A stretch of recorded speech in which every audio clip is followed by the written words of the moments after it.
Thodupuzha cooperative college secretary ചുങ്കം പച്ചക്കരയിൽ Stephen സൈമണാണ് 4.93 ലക്ഷം രൂപ നൽകി കേരളത്തിൽ ആദ്യമായി കാവസാക്കി നിഞ്ച ബൈക്ക് സ്വന്തമാക്കിയത്.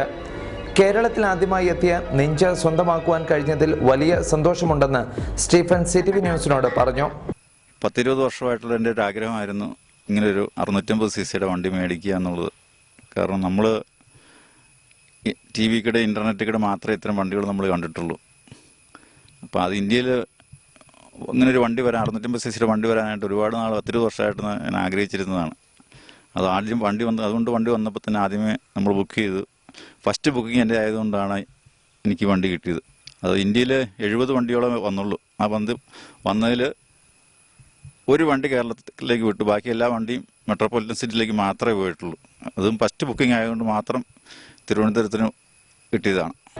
വർഷങ്ങളായി ബൈക്കുകളോടുള്ള കമ്പമാണ് 5 ലക്ഷം രൂപ മുടക്കി ബൈക്ക് വാങ്ങിക്കുവാൻ പ്രേരണയായതെന്നും അദ്ദേഹം പറഞ്ഞു. ബൈക്കുകൾ വാങ്ങിക്കുന്നതിലും സൂക്ഷിക്കുന്നതിലും സ്റ്റീഫനും കുടുംബത്തിനും വർഷങ്ങൾക്ക് മുമ്പേ വലിയ താല്പര്യമുണ്ട്. തൊടുപുഴയിലെ ആദ്യ ബൈക്കായ ബ്രിട്ടീഷ് നിർമ്മിത AJS ഇപ്പോഴും പ്രൗഢിയോടെ ഇവിടെ ഉപയോഗിക്കുന്നു. ഞാൻ 8ാം ക്ലാസ് മുതൽ ബൈക്ക് ഓടിക്കുന്നതാണ്. അത് തൊടുപുഴത്തെ ആദ്യത്തെ ബൈക്കായിരുന്നു. അത് AJS, ബ്രിട്ടീഷ് നിർമ്മിത AJS തൊടുപുഴത്തെ ആദ്യത്തെ ബൈക്കാണത്. അത് 20 കൊല്ലത്തോളം ഞാനത് ഉപയോഗിച്ചു. അതിന് ശേഷമാണ് അങ്ങനൊരു അതിലും വലിയൊരു വണ്ടി വേണമെന്നൊരു ആഗ്രഹം തോന്നിയത്. അന്നു മുതൽ എൻ്റെ അന്വേഷണങ്ങൾ നടത്തിയിട്ട് ഇപ്പോഴാണ് എനിക്ക് എൻ്റെ ആഗ്രഹം സാധിച്ചത്. സ്പോർട്സ് ബൈക്കുകളെ പോലെ ദൈനംദിന ഉപയോഗത്തിന് കൂടുതൽ പ്രയോജനപ്പെടുന്നു എന്നുള്ളതാണ് നിഞ്ചയുടെ പ്രത്യേകത. നിഞ്ചയുടെ പ്രത്യേകതകളെക്കുറിച്ച് സ്റ്റീഫന്റെ മകൻ സൈമൺ. നിഞ്ച 650R എന്ന ഈ ബൈക്കിൻ്റെ പേര്. ഈ വണ്ടി കവാസാക്കിയും ബജാജ് പ്രോ ബൈക്കിങ്ങുമായിട്ട് അവരൊന്നിച്ച് ഇന്ത്യയിൽ ഇറക്കിയിരിക്കുന്ന വണ്ടിയാണ്. ഇത് 650cc 2 സിലിണ്ടർ ലിക്വിഡ് കൂൾഡ് ബൈക്കാണ്. ഇതിൻ്റെ BHP എന്ന് പറയുന്നത് 72 BHP ആണ്. അതോടൊപ്പം തന്നെ 60 Nm ടോർക്കും ഉള്ള ഒരു നല്ല നമ്മുടെ ഡെയിലി പർപ്പസിനും അതോടൊപ്പം തന്നെ ഒരു സ്പോർട്സ് ടൂറിംഗ് പർപ്പസിനും നമുക്ക് ഉപയോഗിക്കാവുന്ന ഒരു വണ്ടിയാണ് ഈ കവാസാക്കിയുടെ നിഞ്ച 650R.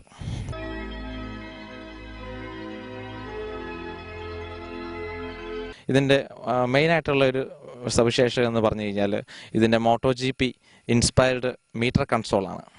നമുക്ക് നല്ല രീതിയിൽ ഇതിൻ്റെ ഡിജിറ്റൽ മീറ്റർ നോക്കി നമുക്ക് കാര്യങ്ങൾ പെട്ടെന്ന് മനസ്സിലാക്കുവാനായിട്ട് അതുവഴി നമുക്ക് സാധിക്കുന്നുണ്ട് വണ്ടി ഓടിക്കുന്ന സമയങ്ങളിൽ. അതോടൊപ്പം തന്നെ ഇതിൻ്റെ വണ്ടിയുടെ സീറ്റിംഗ് പൊസിഷൻ വളരെ നല്ല കംഫോർട്ടബിൾ ആയിട്ടുള്ള ഒരു സീറ്റിംഗ് പൊസിഷനാണ് കവാസാക്കി ഈ വണ്ടിയിൽ ഉൾപ്പെടുത്തിയിരിക്കുന്നത്.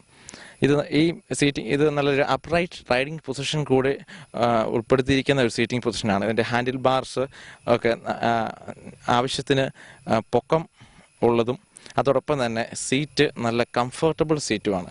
നമുക്ക് ദൂരയാത്രകളൊക്കെ വളരെ അനായാസം ഓടിച്ചു പോകാവുന്ന രീതിയിലുള്ളൊരു സീറ്റിംഗ് പൊസിഷനും ഒക്കെയാണ് ഈ വണ്ടിയുടെ മറ്റ് സവിശേഷതയിൽപ്പെട്ട പ്രധാനപ്പെട്ട ഒരു കാര്യം. ഈ വണ്ടിയുടെ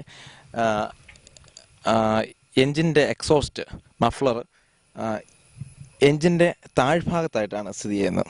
അതുകൊണ്ട് നമുക്ക് പെട്ടെന്ന് നോക്കുമ്പോഴത്തേക്കും അതിൻ്റെ സൈലൻസർ നമുക്ക് കാണാൻ സാധിക്കില്ല. എന്നിരുന്നാലും അത് നല്ല കംഫർട്ടബിളായിട്ട് കമ്പനിക്കാർ അത് ചെയ്തിട്ടുണ്ട് ഈ വണ്ടിയിൽ. പിന്നെ മറ്റൊരു സംഗതി എന്താണെന്ന് വെച്ച് കഴിഞ്ഞാൽ വണ്ടിയുടെ ഷോക്ക് അബ്സോർവർ. ഇതിൻ്റെ ബാക്ക് ഷോക്ക് അബ്സോർവർ ഒരു സൈഡിലായിട്ടാണ്, റൈറ്റ് സൈഡിലായിട്ടാണ് ക്രമീകരിച്ചിരിക്കുന്നത്. എന്നിരുന്നാലും ഇത് അങ്ങനെ നമ്മൾ ഇതിനു മുമ്പ് കണ്ടിട്ടില്ലാത്ത ഒരു രീതിയിലുള്ള ഒരു ഷോക്ക് അബ്സോർവറാണ്. ഈ ഷോക്ക് അബ്സോർവറിൻ്റെ ഷോക്കിംഗ് ആക്ഷനും വളരെ സ്മൂത്ത് ആയിട്ടുള്ള ആക്ഷനാണ്. നമുക്ക് ചെറിയ കട്ടറിലൊക്കെ വീണാൽ തന്നെ വണ്ടി അറിയത്തില്ല. അങ്ങനെ നമുക്ക് നല്ലൊരു ജേർണി, സുഖപ്രദമായ നല്ലൊരു ജേർണി തരുന്ന ഒരു വെഹിക്കിൾ കൂടിയാണ് ഈ കവാസാക്കിയുടെ നിഞ്ച 650R. ഇന്ത്യയിൽ ഇതുവരെ 70 നിഞ്ച ബൈക്കുകളാണ് നിരത്തിലിറങ്ങിയിരിക്കുന്നത്.